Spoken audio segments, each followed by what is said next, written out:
Orang yang rendah hati tidak perlu menunjukkan diri atau memamerkan kelebihan. Ia tahu bahwa harga dirinya bukan dari manusia tapi dari Tuhan. Ingat, harga kita bukan dari manusia. Kita berharga bukan dari manusia, tetapi dari Tuhan. Ingat teman-teman. Jadi kita berharga di mata Tuhan. Jadi teman-teman, hidupilah sesuai dengan firman Tuhan, maka kalian akan diubahkan. Amin. Yang ketiga, mau merendahkan diri dan melayani. Kita belajar merendahkan diri. Ia mengosongkan diri sebab mengganti rupa seorang hamba. Seorang hamba itu di dalam itu ada keset atau budak. Amin. Artinya kita seorang pelayan Tuhan adalah kita melayani bukan karena banyak uang. Kita melayani bukan karena kita hebat, tapi kita melayani sungguh-sungguh bahwa kita berharga di mata Tuhan. Sungguh-sungguh kita menyenangkan hati Tuhan. Amin. Artinya orang yang rendah hati melakukan hal kecil demi kebaikan orang lain, bukan demi pujian. Amin. Artinya teman-teman, kita belajar orang rendah hati bukan dari hal tingginya, tapi dari hal yang kecil demi kebaikan orang lain. Menolong orang bukan karena pujian orang lain. Kita melayani karena kita adalah anak-anak Tuhan. Amin. Itu yang pertama, orang rendah hati rela melakukan hal yang kecil. Yang kedua, ini menunjukkan kerelaan untuk turun ke bawah. Kita turun ke bawah melayani dan menolong tanpa pamrih. Gini ya, saya seorang pembina di komunitas itu, tapi saya harus turun. Kenapa? Karena saya memiliki seorang yang mau bertanggung jawab. Amin. Jadi seorang pembina harus berani turun ke bawah, lihat anak-anaknya, lihat jemaatnya, lihat membernya. Amin. Yang keempat, tidak menuntut hak atau tapi memberi diri. Gini ya, kita melayani orang yang rendah hati, tidak sibuk menuntut keadilan untuk dirinya sendiri, tetapi siap memberi kasih bahkan kepada yang tidak layak. Kita siap melayani, bilang siap melayani. Amin. Bukan mengeluh, Tuhan kok saya melayani lebih rendah, jemaatnya dikit, begini-begini. Jangan, justru bersyukur. Amin. Artinya, ia tahu dalam memberi ada sukacita yang lebih besar. Artinya, dia memberi dengan sukacita. Amin. Intinya dari kerendahan hati ini teman-teman, kerendahan hati bukan berarti merasa rendah, tapi memilih untuk menundukkan diri demi kasih, menundukkan diri untuk Tuhan. Amin. Kita mengalah bukan karena takut, tapi kita belajar bahwa karakter Tuhan, belajar rendah hati, bilang rendah hati. Amin. Aplikasi untuk kehidupan kita. Yang pertama, jangan cepat tersinggung ketika dikritik. Ingat, jangan cepat tersinggung kalau mau. Yang kedua, belajar menghargai pendapat orang lain. Yang ketiga, lakukan pelayanan tanpa ingin dikenal. Yang keempat, bersyukur dalam segala hal, bukan membandingkan diri. Amin. Nah, yang pertama, bagaimana caranya memiliki karakter yang rendah hati? Yang pertama, kita belajar sama. Milikilah perasaan seperti Kristus. Amin. Itu di ayat 5. Kerendahan hati, kerendahan hati dimulai dari cara berpikir. Dari cara berpikir. Amin. Kita perlu belajar berpikir seperti Yesus, tidak mementingkan diri sendiri dan mengutamakan kasih dan pelayanan. Kalau gini Kak, kalau misalnya lagi khotbah, tolonglah buka kamera teman-teman. Kak Perdi, Kak Fira, Kak Lofi. Kalau nggak gini Kak Perdi aja yang khotbah dah, gantiin aku lagi. Kalau nggak buka kamera. Oke, lanjut. Cara melatihnya, yaitu doakan supaya hati serupa dengan hati Kristus. Kita caranya kita berdoa sama Tuhan, minta. Saat tergoda ingin menang atau membuktikan diri, ingat Kristus memilih diam atau mengasihi. Amin. Diam untuk mengasihi. Itu hendaklah pikiran seperti pikiran Kristus Yesus. Kita pikirkan apa yang Tuhan mau. Yang kedua, tidak mempertahankan hak atau kehormatan. Yesus itu tidak berpegang pada hak ilahi, walaupun ia layak disembah. Kerendahan hati berarti bersedia melepaskan hak pribadi demi kebaikan orang lain atau demi kehendak Tuhan. Kita harus belajar, teman-teman. Walaupun kita setinggi apapun, sudah jadi bos, tetap belajar rendah hati. Amin. Ingat, cara melatihnya, jangan ingin selalu diakui atau dihargai. Jangan. Belajar melayani tanpa harus dilihat orang lain.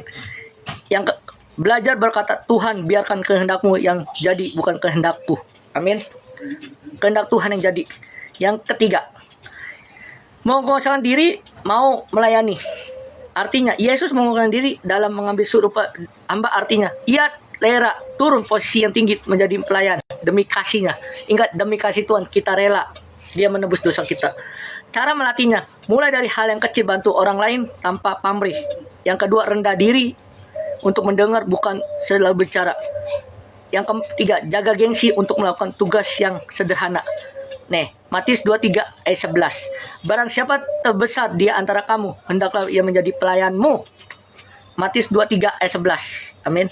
Ini renungan buat kita semua. Kerendahan hati bukan berarti kita merasa rendah, tapi bersedia merendahkan diri agar kasih Tuhan nyata melalui hidup kita. Amin. Semakin kita mengenal Yesus, semakin kita belajar menurunkan ego dan meninggalkan kasih-Nya. Amin. Apa dampaknya ketika kita memiliki karakter yang rendah hati? Yang pertama, dampak yang pertama adalah hidup mencerminkan karakter Kristus. Ketika kita rendah hati, orang lain bisa melihat Yesus melalui sikap hati kita. Kita menjadi teladan. Menjadi teladan kasih, sabar, dan pelayanan bukan hanya dengan kata-kata tapi tindakan. Pelayanan itu jadi tindakan, teman-teman. Kan hendaklah pikiran dan perasaanku seperti Kristus. Artinya hidup kita menjadi cermin kasih Tuhan atau menjadi berkat. Amin. Itu yang pertama. Yang kedua, membawa damai dalam hubungan dengan orang lain. Orang yang rendah hati tidak mudah tersinggung atau ingin menang sendiri. Mereka lebih mudah mengalah demi persatuan dan kedamaian. Ingat teman-teman, kita demi mengalah. Amin. Demi kesatuan dan kedamaian.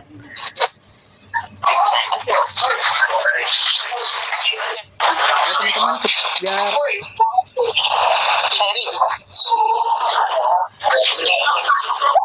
biar tolong ya tutup mic-nya dulu. Iya, oke, lanjut Bang Kur. Gini teman-teman, aku lagi buru-buru teman-teman ya. Rendah hati menghancurkan ego dan menyatukan hati. Ingat, rendah hati menghancurkan ego kita dan menyatukan hati kita. Tanpa kerendahan hati, hubungan cepat retak, dan kerendahan hati hubungan dipulihkan. Amin. Artinya di dalam hidup kita belajar mengampuni. Walaupun kita tidak salah, kita belajar mengampuni. Amin. Itu artinya. Yang ketiga, membuka jalan bagi Tuhan untuk meninggikan kita. Filipi 2 ayat 9. Ketika Yesus merendahkan diri, Allah meninggikan kita. Demikian juga kita rendah hati, Tuhan sendiri akan mengangkat dan memulihkan pada waktunya. Pada waktunya kita akan dipromiskan Tuhan. 1 Petrus 5 ayat 5. Allah mementangkan orang yang congkak, tapi mengasihi orang yang rendah hati. Kerendahan hati menarik perkenan dan promosian Tuhan. Ingat, ketika kalian rendah hati, ketika kalian mengampuni, Tuhan siap mempromosikan kita. Amin. Yang keempat, membentuk hati yang taat dan lembut di hadapan Tuhan. Orang yang rendah hati mudah dibentuk dan tidak keras kepala, melainkan mau diajar dan diarahkan oleh Tuhan. Hal seperti ini membuat kita bertumbuh dalam kedewasaan rohani. Amin. Artinya, itu di ayat 7. Ia mengosongkan diri mengambil seorang hamba. Tandanya adalah rendah hati, siap melayani, dan taat. Amin. Yang kelima, memberikan sukacita sejati dan kedamaian batin.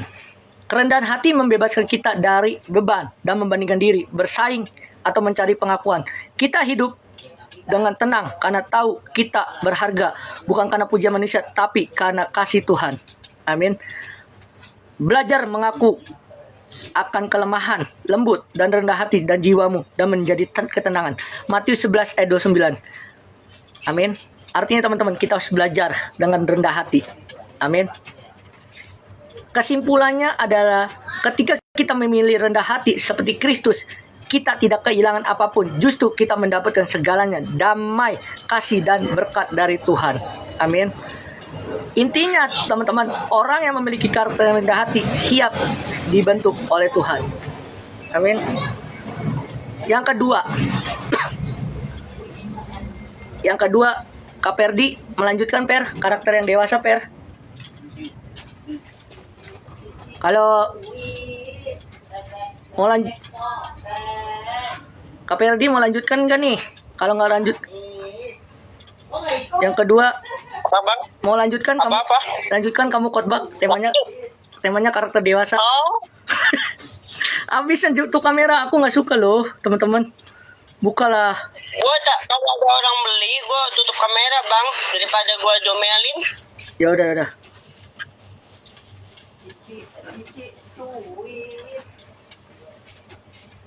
Yang kedua kita belajar tentang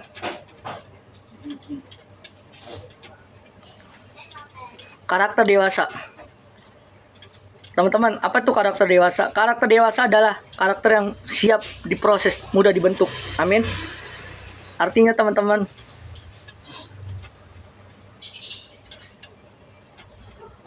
karakter yang dewasa. Nih ya, selain di dalam hidup kita memiliki karakter yang rendah hati, kita harus memiliki sikap yang dewasa untuk menghadapi masalah terjadi dan mengambil sebuah keputusan. Artinya, sikap orang dewasa itu siap dibentuk. Amin. Siap diproses. Masalah yang terjadi bukan karena Tuhan tidak menyayangi kita, tapi masalah yang terjadi membuat iman kita menjadi dewasa. Ingat, kalau nggak ada masalah, mending nggak ada di dunia. Saya bilangin aja, benar nggak?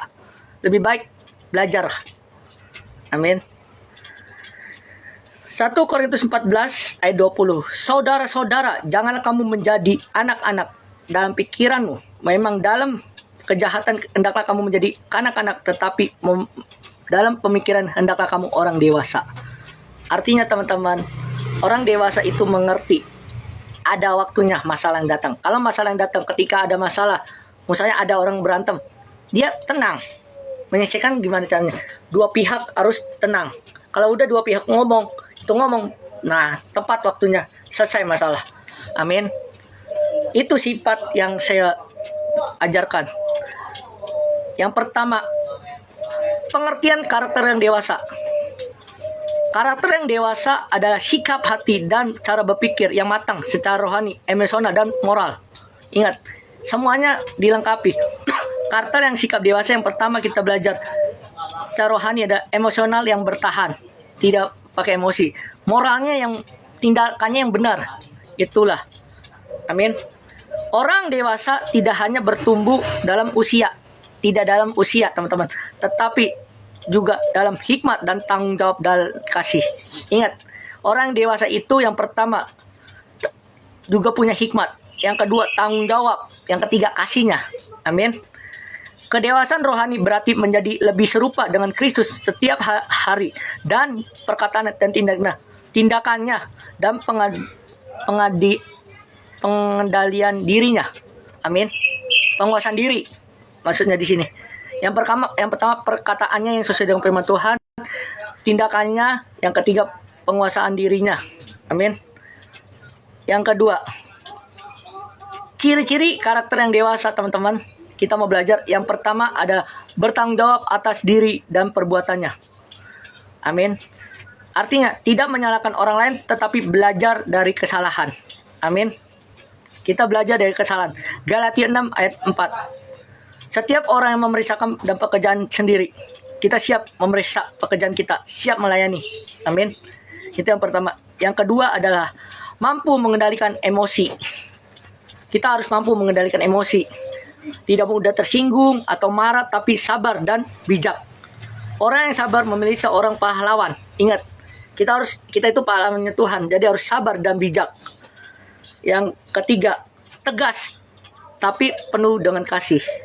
Nah, seringkali kita dilecehin orang, teman-teman. Karena kenapa? Karena kita kurang tegas. Kita harus tegas, berbicara, tapi penuh dengan kasih. Orang dewasa tahu kapan harus berbicara dan kapan harus diam. Jadi, kita tahu kapan berbicara, kapan diam. Amin. Yang keempat ada mau belajar dan menerima nasihat. Tidak merasa paling benar, tetapi terbuka untuk dibentuk. Kita harus terbuka untuk dibentuk. Amin. Itu ada Amsal 12 ayat 1. Siapa mencintai didikan, dia mencintai pengetahuan. Ingat, pengetahuan di sini adalah hikmat Tuhan. Kalau mau diajar oleh orang-orang yang benar, kita siap mendengar, siap dibentuk. Amin. Yang kelima, tidak egois dan berpikir kepentingan bersama. Filipi 2 ayat 4. Jangan tiap orang hanya memperhatikan kepentingan sendiri, tetapi kepentingan orang lain. Artinya teman-teman, kita di sini belajar bahwa kita tidak boleh egois, tapi kita harus mementingkan kepada orang lain. Amin.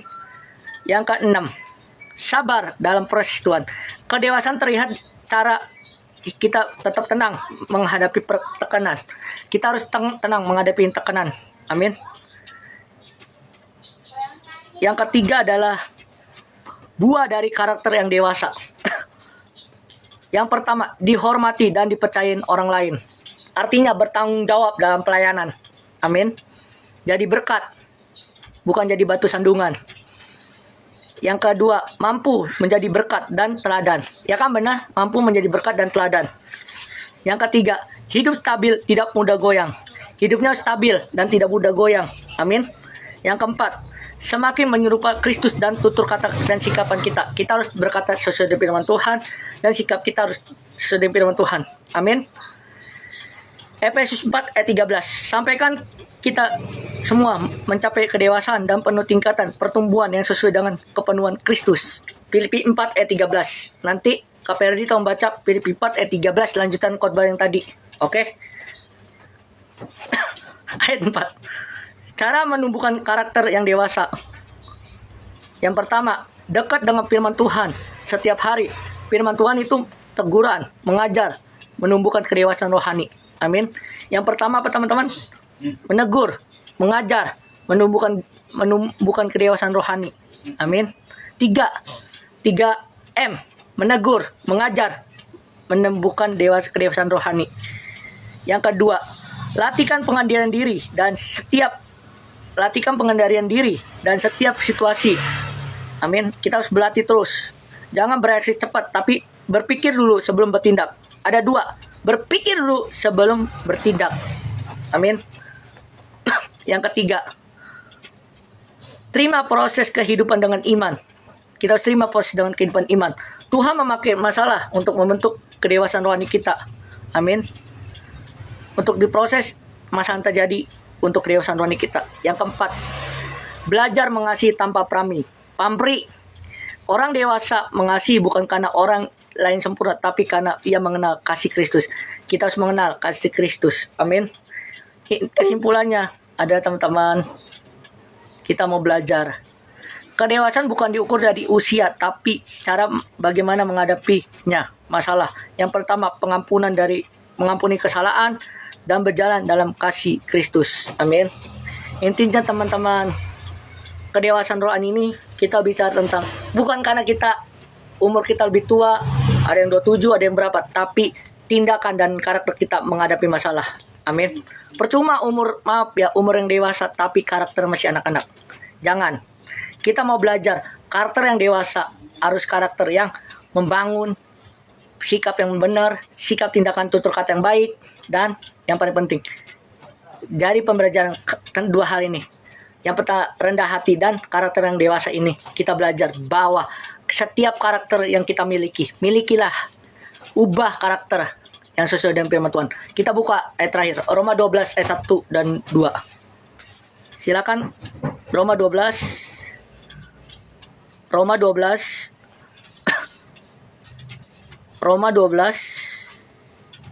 ayat 1 dan 2.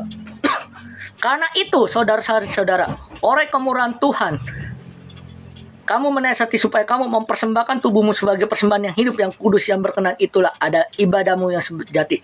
Jangan kamu menjadi serupa dengan dunia, tapi berubah oleh pembaruan budi, sehingga kamu dapat membedakan mana kehendak Allah, apa yang berkenan kepada Allah yang sempurna. Ini yang kita garisi, ada pembaruan budi. Pembaruan budi di sini perubahan karakter dengan cara apa teman-teman? Paradigma. Itu ada di Kolose 3 ayat 2. Kita buka Kolose 3 ayat 2. Ini ayat suka-sukaan saya. Pikirkan perkara yang di atas, bukan yang di bumi. Kita harus pikirkan yang di atas, bukan yang di bumi. Amin. Kalau kita mau mengubah pola hidup kita, karakter yang baik, karakter yang rendah hati, kita harus memikirkan apa yang di atas. Amin. Nah, di situ kita menjadi manusia baru. 2 Korintus 5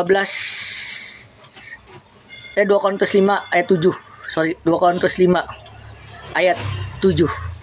Sebab itu kami hidup karena percaya, bukan karena melihat. Amin. Kita harus percaya bahwa Tuhan itu menjadi baik. Amin.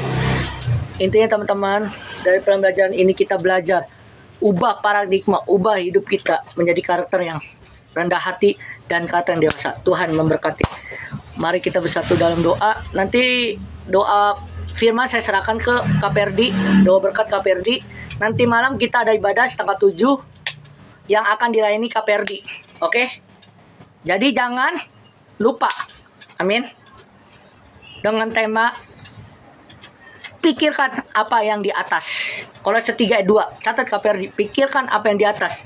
Kolose 3 ayat 2. Itu. Oke? Tuhan Yesus memberkati. Saya serahkan ke KPRD. Terima kasih.